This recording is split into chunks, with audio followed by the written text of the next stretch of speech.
Good day, dear students. Welcome to the presentation for didactics and learner support for English. So in this presentation, I'll be giving you guys what exactly is required of you to look at when you are looking at your English didactic module. So my name is Susana Ipinye and I'll be your tutor for this module.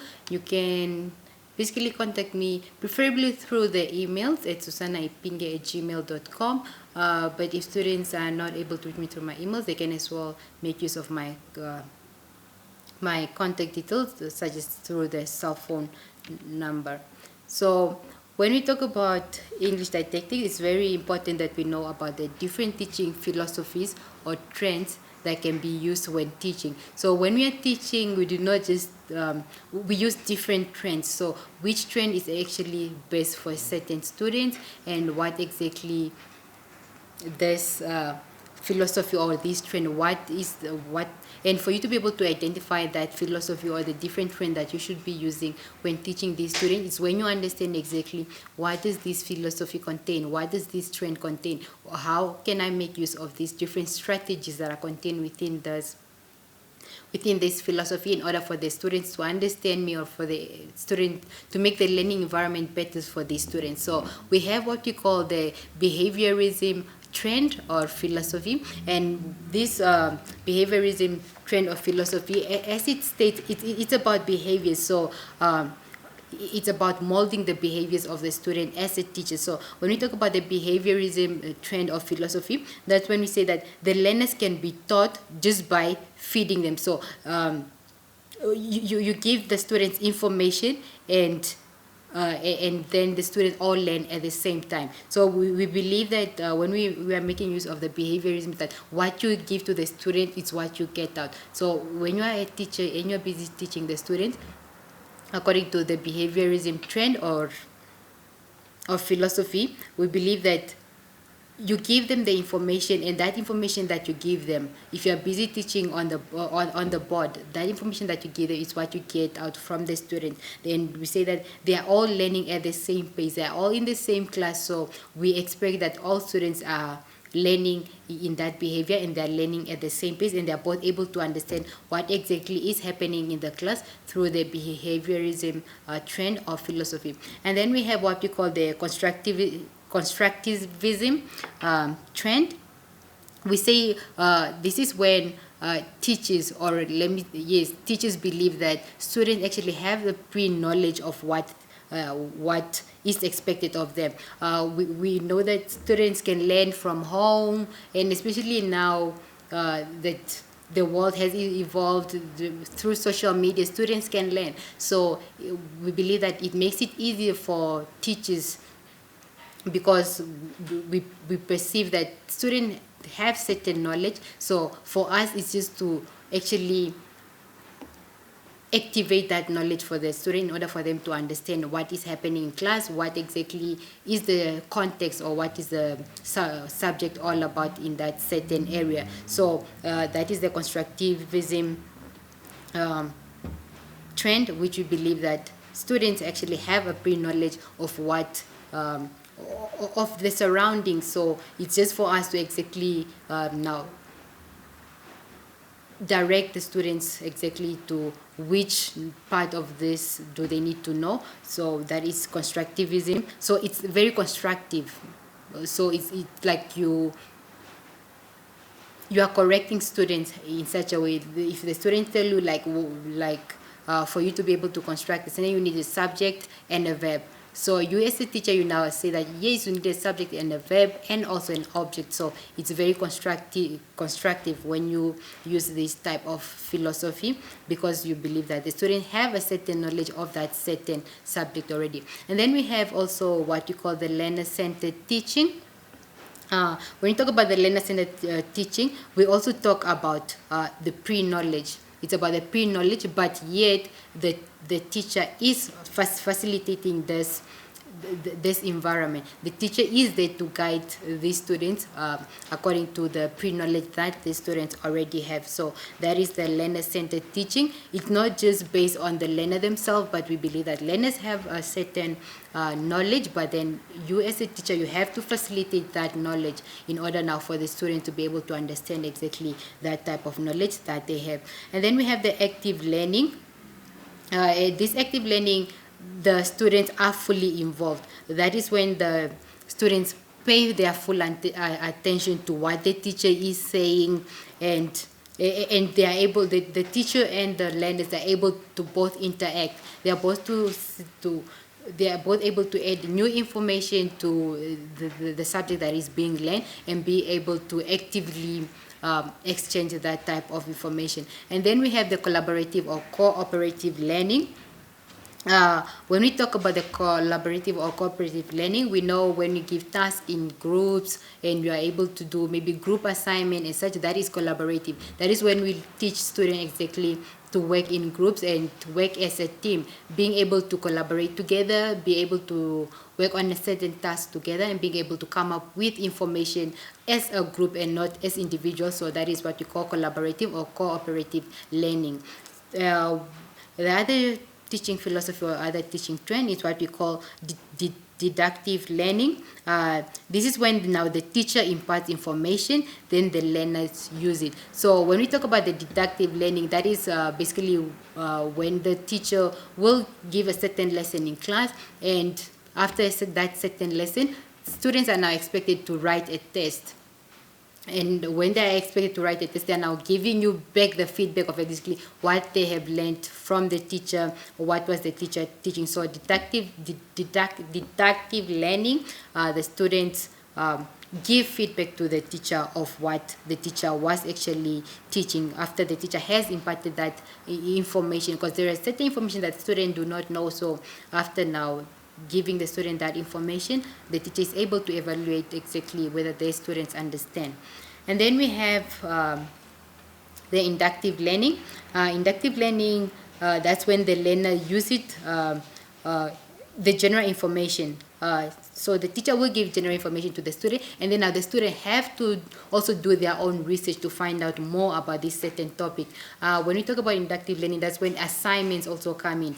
When you give assignments to students to go do homeworks to students to find out more about a certain thing. If you give students a topic of, let me say, even phonetics, and you want them to find out how do what parts of the tongue do you use to give out sound when we're talking about phonetics. So you give them a certain topic, but they have to find out more information on their own. So that is what we call inductive learning. So when you learn English, you do not just learn English for fun, but there are also values and aims of studying English. Why exactly it's important for them to study English? It makes communication easier, as we know that it is actually it's the official language in Namibia. So when you learn English, it makes it easier for communication. It's also a way to teach different people from different backgrounds how to appreciate language. It's not just in teaching English, but then also when people are taught different other languages, it's for them to appreciate different languages, for them to appreciate different cultures of that certain language. So in this case, it is to make learners appreciate the values of English, for them to be able to communicate accurately, and for them also to enjoy literature. If you do not know English, then you are not able to read the novels, you're not able to read the Shakespearean poems, all that. It's all the values and the aims of why we study English. So there are different strategies in teaching, and when we talk about the direct teaching strategy, there are disadvantages and advantages. So the advantage of using the direct teaching strategy is that it is based on old learning theory that we must learn simple tasks before complex one, and that only measurable learning is worthwhile. So the advantage of direct teaching is that you start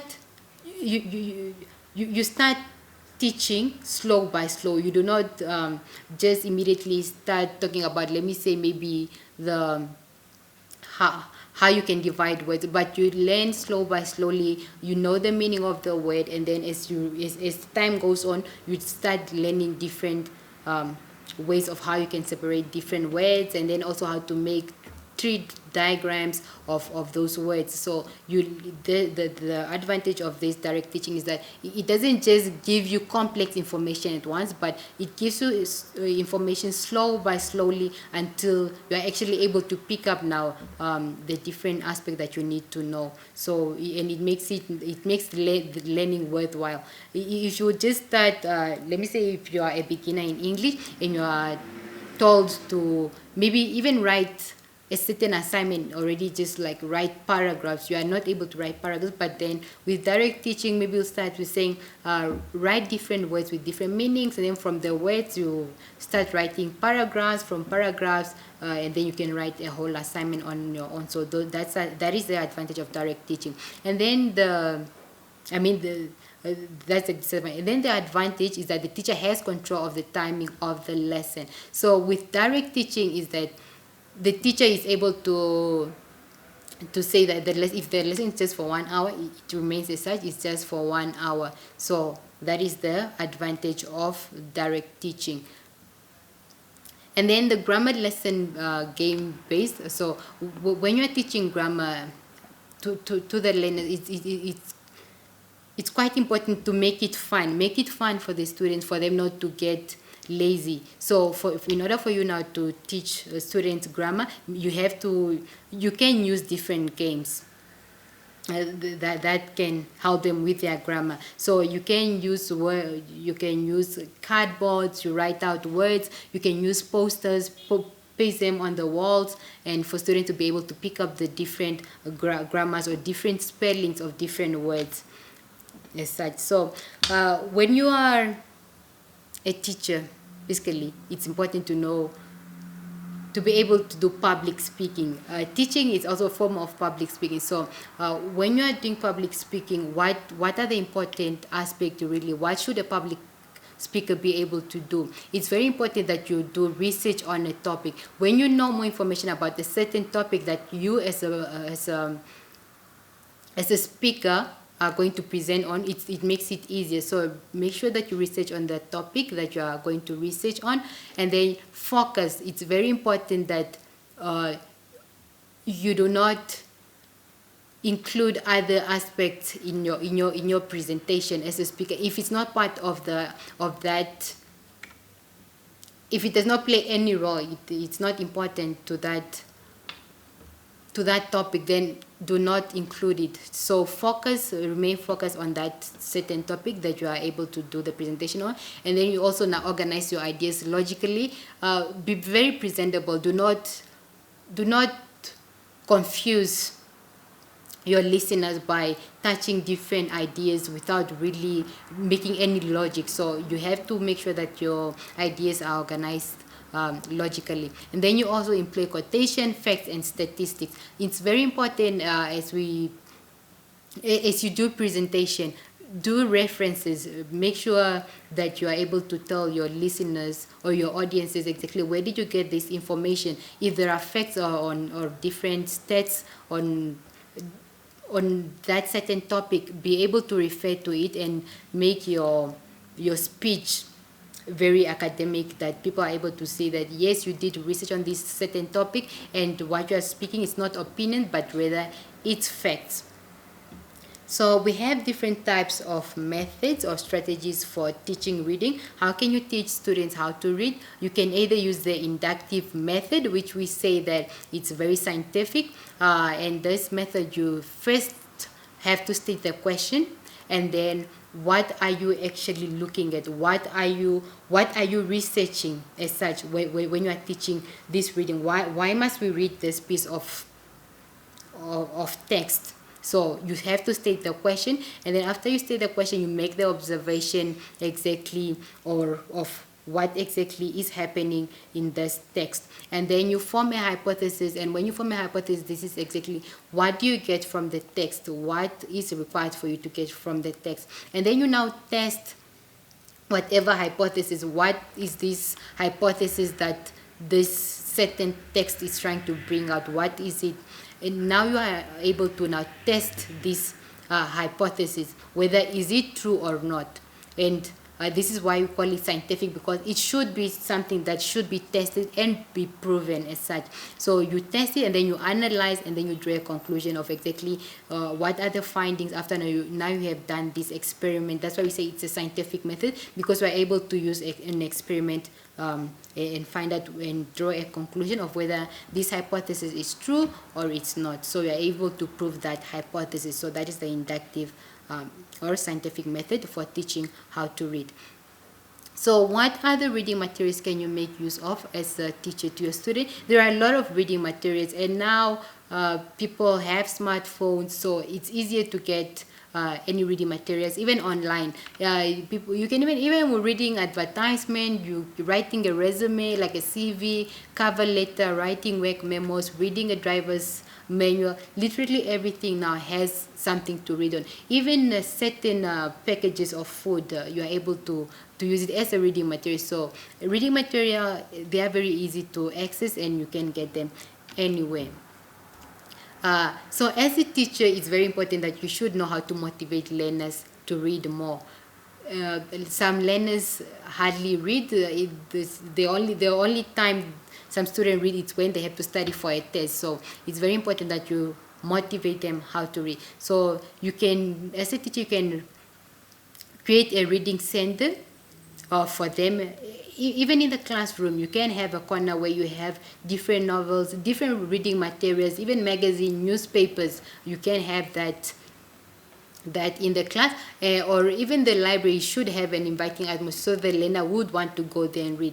We have some libraries, but students don't even make use of them because some library might be noisy, and some libraries do not actually provide the reading materials that interest learners. So it's very important that you create that atmosphere in the reading center or the library, that the learner should feel invited or should feel the need to go there and read, make time to read. So you also find out what interests the learners, and you provide them material that will interest them. If some learners like reading on politics, or then you can maybe make use of newspapers. If students like maybe on fiction or like the Shakespearean, so be able to read exactly what type of reading materials do your students like, and try to help them just by providing those materials, or even asking students to provide reading materials by themselves. And as such, they can exchange these reading materials in class, and as such you are creating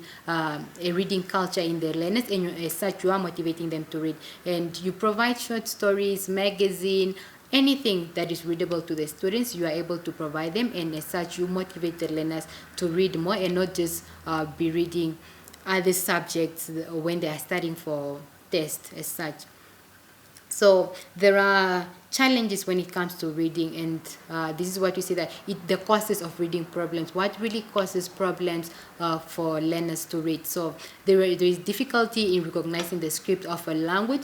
There are some students that in this instance, let me say in English, they are not fluent English speakers. So it makes it difficult for them to read. So they're not able to recognize the script of a language. So it's very important that you help or you assist them now to be able to read. They can get a classmate that is fluent in reading that can help them read. And then there's also difficulty in deducing the meaning of unfamiliar lexical items. Some students do like reading, but then when you give them reading materials that contain unfamiliar words, it makes it difficult for them in reading. So that also causes a problem in reading. So students are not able to read fluently because of unfamiliar lexical items. They may not understand explicitly stated information. There are some information that is too condensed for the learner to be able to make it out. They are reading, but they are not really getting what is the meaning of this, what exactly is happening in this type of reading, so that it causes problems for them to read. The student might also have difficulty in understanding conceptual meaning. They do not get the meaning of the words that are used in in the certain text, so as such it gives them a difficulty in reading, and they may not also understand the communicative values of sentences and utterances. They do not understand if maybe the sentence has an exclamation mark.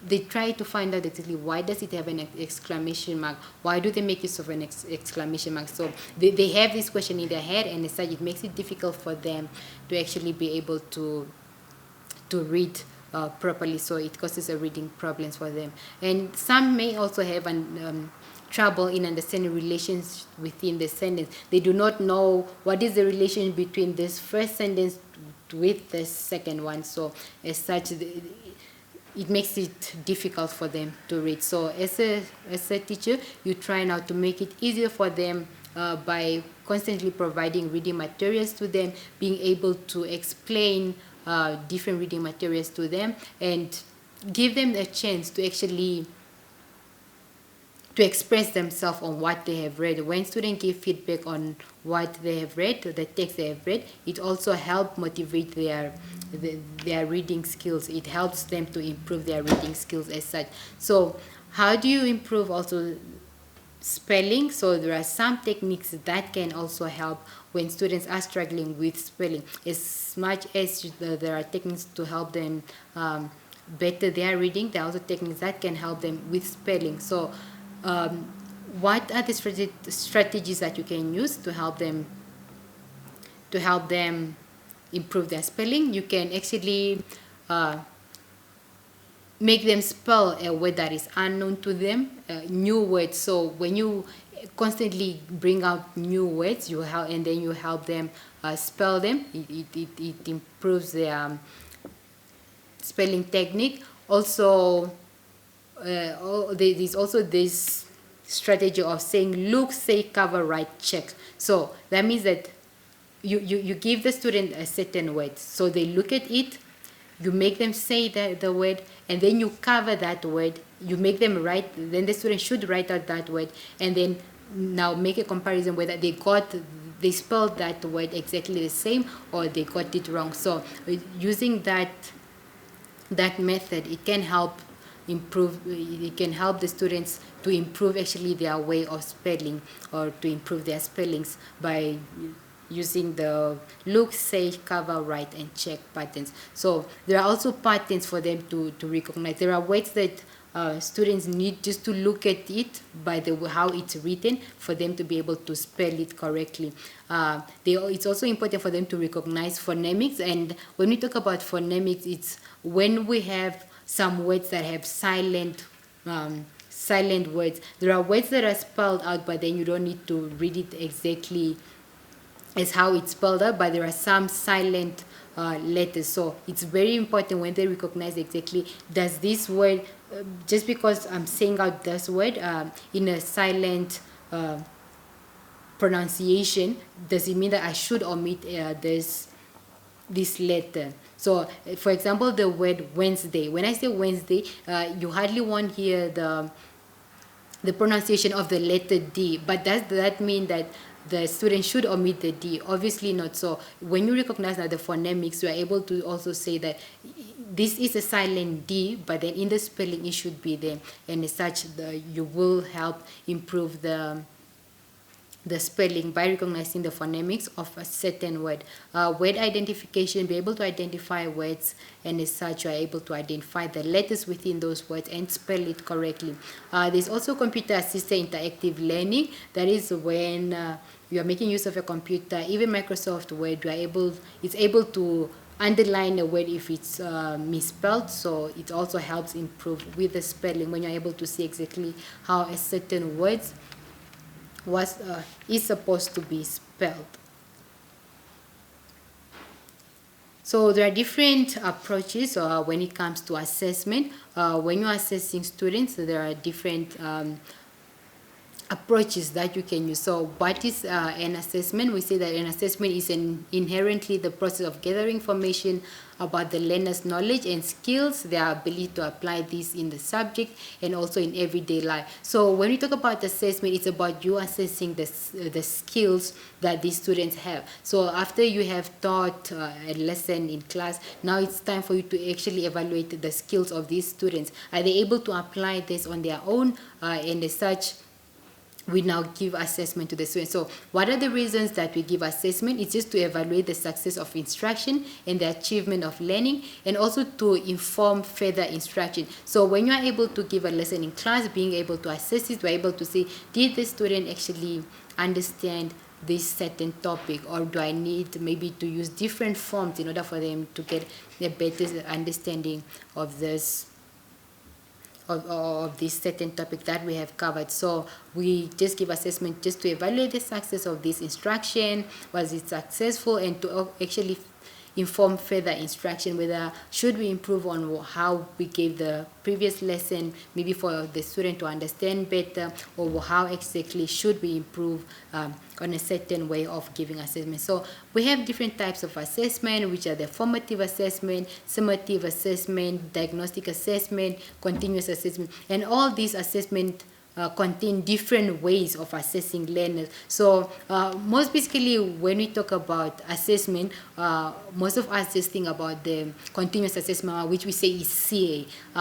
But CA is also just part of other assessment that we can give students. So we have the formative one, the summative one, and the diagnostic, and many more other different types of assessment as such. So not only the continuous assessment, but we also have the diagnostic assessment.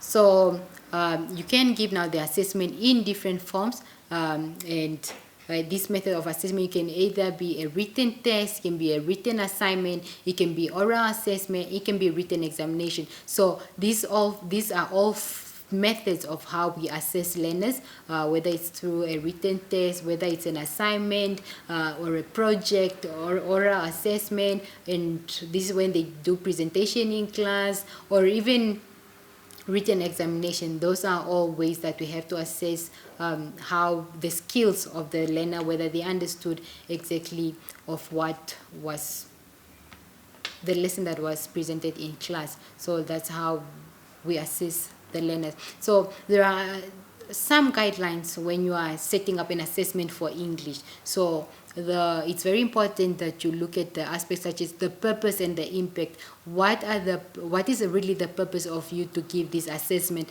What are you assessing?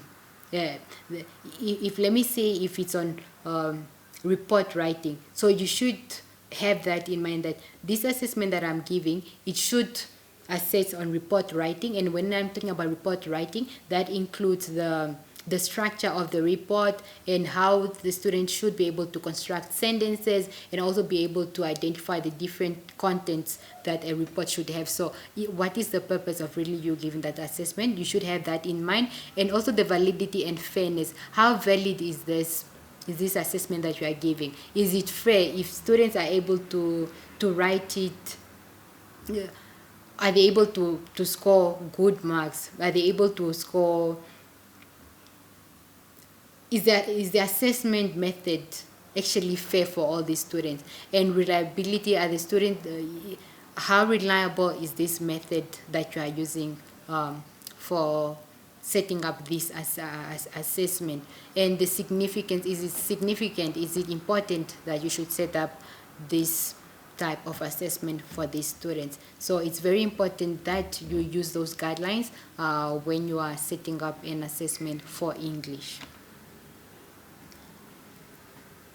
So it's very important that students should pay attention to the different topics within the study guide as provided. As the PowerPoint presentation, it just serves as a guide, and it's not really to be used as a study material. It can help you, it can guide you, it can help you in how you go about in studying, but then make sure that you use the study guide. So make use of the prescribed study guide which I believe all students should have access to it by now, and pay attention to the allocation of marks and answer accordingly, because at times students answer they just give out points. Maybe let me say the question is 20 marks. Students basically will just give out points without explaining them. So pay attention to the allocation of marks. What is required for you to do? Are you required to mention and describe, or we are only required to mention, give the points without actually giving explanation? And that is determined by the mark allocation. So students are welcome to make any further inquiries. If there is something that you don't understand, you need further explanation on, you are able to contact me. Good luck with your exams, and I wish you all the best. Just make sure that you make use of the study guide, but learn beyond the study guide. It's not about copying and pasting or memorizing what is in the study guide, but learn to understand what is in the study guide. Good luck and all the best.